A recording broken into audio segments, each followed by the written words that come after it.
Olá, bem-vindos ao canal Casos Curiosos. Do que você tem medo? Hoje esse programa é em tom de mistério. A gente vai falar um pouquinho sobre as lendas urbanas brasileiras, que muitas vezes são criadas para assustar a criança. Só que eu vou te contar uma coisa. Você sabia que grande parte dessas lendas são baseadas em acontecimentos reais? Esses acontecimentos são passados de geração a geração e vão ganhando um certo tom de exagero, é verdade. Mas só de saber que por trás de cada lenda tem uma história verdadeira, dá um certo medo, fala a verdade. Então vamos ver algumas das principais lendas urbanas aqui do Brasil. Só que antes da gente começar, eu queria agradecer algumas mensagens de apoio aqui pro canal. Obrigado ao Tui For Yous pelo comentário. Darlan Santos, que tá sempre participando das enquetes e comentando nos vídeos. Valeu aí, cara. Rilisca Kill. Júnior Oliveira, obrigado pelo elogio. E o canal Top Games, que pediu um salve. O canal Casos Curiosos agradece vocês de coração que nos acompanham todo dia e nos dão a maior força para continuar produzindo esse conteúdo trabalhoso. Valeu de coração, hein, galera? Número 5. Loira do banheiro. Dessa aí não tem como, eu tenho certeza que você já ouviu falar e já deve ter tentado invocar o espírito dela no banheiro da escola. Fala aí. Conheça agora a verdade macabra por trás dessa lenda. O caso real se passou em Guaratinguetá, no interior do estado de São Paulo, no fim do século XIX. Maria Augusta de Oliveira era integrante de uma família muito rica e influente na cidade. Aos 14 anos de idade, Maria foi dada em matrimônio em um casamento arranjado. Porém, insatisfeita com a situação, a moça vendeu todas as suas joias e fugiu sozinha para Paris. Mas pouco tempo depois, na Europa, a moça morreu, supostamente vítima do vírus da raiva. Eu disse supostamente porque quando o corpo foi enviado ao Brasil, junto vieram seus pertences como roupas, joias e a certidão de óbito. Mas no trajeto de navio, tudo foi roubado. Por isso não se sabe ao certo a causa da morte. Quando o corpo chegou ao Brasil, ficou exposto na mansão de sua mãe, em uma urna de vidro para ser velada, enquanto aguardava a construção de sua capela no cemitério. Mesmo depois de pronta a capela, sua mãe não queria sepultar o corpo devido ao sentimento de culpa envolvendo toda a situação. Mas olha só que bizarro, depois de alguns dias do corpo exposto em uma urna de vidro na mansão, a mãe de Maria Augusta teve um sonho muito real com sua filha, implorando para o sepultamento de seu corpo. E lógico, assim foi feito. O corpo de Maria Augusta foi sepultado no cemitério dos Passos, em Guaratinguetá. Mas após um tempo do sepultamento, algumas pessoas relataram ver a silhueta de uma moça loira caminhando no cemitério ao lado da capela de Maria Augusta.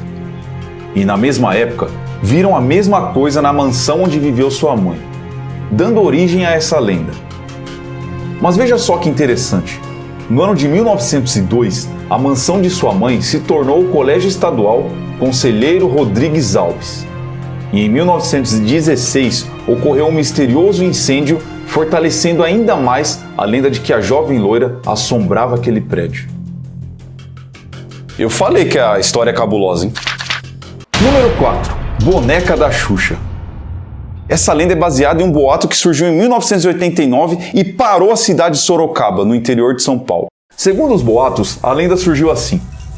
Próximo ao Dia das Crianças, uma garotinha de 2 anos de idade olhou na vitrine e pediu para sua mãe que desse de presente a boneca da Xuxa. Mas por ser uma família de muito baixa renda, sua mãe, em tom de brincadeira, respondeu assim, que só daria a boneca se caso o diabo desse o dinheiro. Mas imagina só o que aconteceu. No dia seguinte, a mulher encontrou a quantia exata do valor da boneca.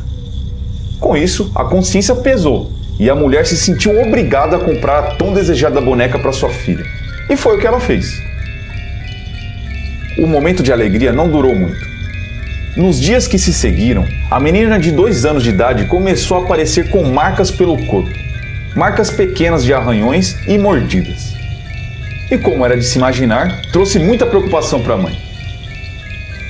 E segundo a lenda, no dia 12 de outubro de 1989, no Dia das Crianças, a garotinha de 2 anos de idade foi encontrada morta e a causa dessa morte foi asfixia.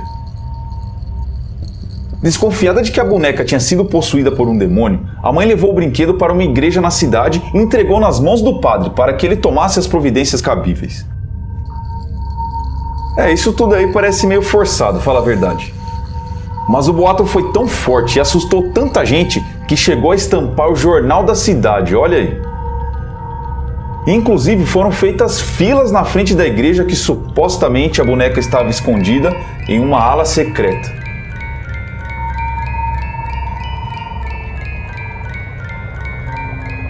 Interessante essa lenda, hein? Vou te falar, dava o roteiro de um filme de terror aí, com certeza melhor que o da Annabelle. Número 3. Lenda do Opala Preto. No ano de 1974, na cidade do Rio de Janeiro, o Biratã Carlos de Jesus Chaves era o bandido mais famoso e mais procurado da cidade, conhecido como Carlão da Baixada. Certa noite, fugindo de um crime, o Carlão rouba um Opala preto. Durante a fuga da polícia, entra com o Opala no túnel Rebouças. Em um determinado momento, ele perde o controle devido à alta velocidade e bate de frente com o carro de uma família. Na colisão não sobra nenhum sobrevivente. A partir daí, iniciam boatos de que durante a madrugada, alguns carros ao entrar nesse túnel são perseguidos por um Opala preto, que não para até causar um acidente. E ainda segundo a lenda, o Opala só diminui a velocidade se você inicia uma oração em prol da família que morreu no acidente de 1974. Olha só que história, hein? Número 2. A Procissão das Almas. Essa lenda teve sua origem em Mariana, em Minas Gerais. Segundo o boato, havia uma senhora idosa na cidade que morava sozinha, em um bairro um pouco afastado e muito isolado. Quase todas as noites depois de jantar, devido à falta de companhia e de vizinhos, a senhora ficava observando a rua vazia. Em uma dessas noites, ela foi surpreendida. Viu várias pessoas estranhas surgindo, distante e descendo pela rua. Ao se aproximarem lenta e vagarosamente, pôde-se perceber que aquilo se parecia muito com uma procissão.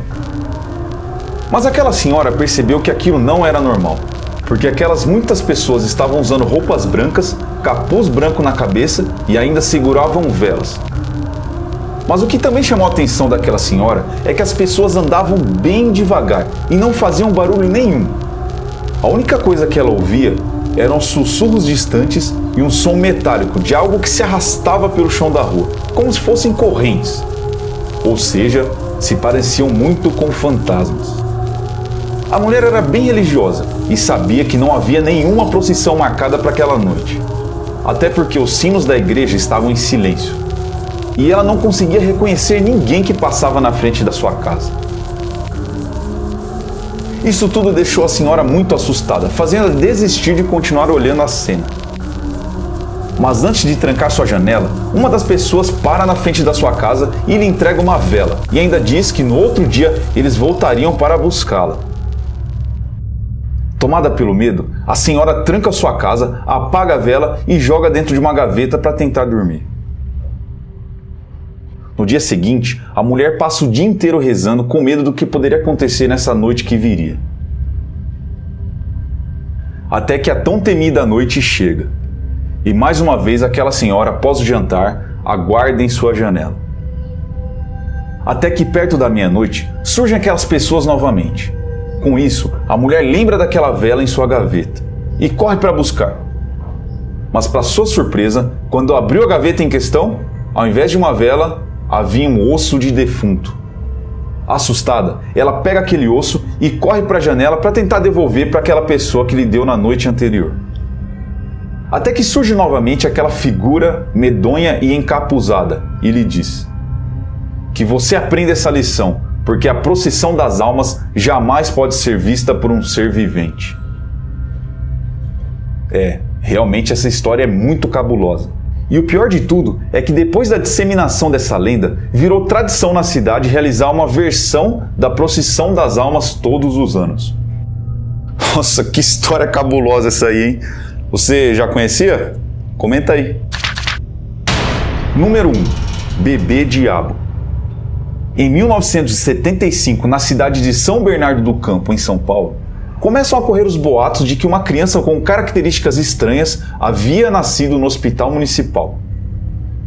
Depois do relato de uma enfermeira que trabalhava na maternidade do hospital dizer que uma criança havia nascido com chifres e rabo, a história começou a se espalhar tão rápido no boca a boca dos moradores, assustando muita gente, até que chegou no conhecimento da imprensa da cidade, que resolveu cobrir o caso. Olha aí algumas capas de jornais da época.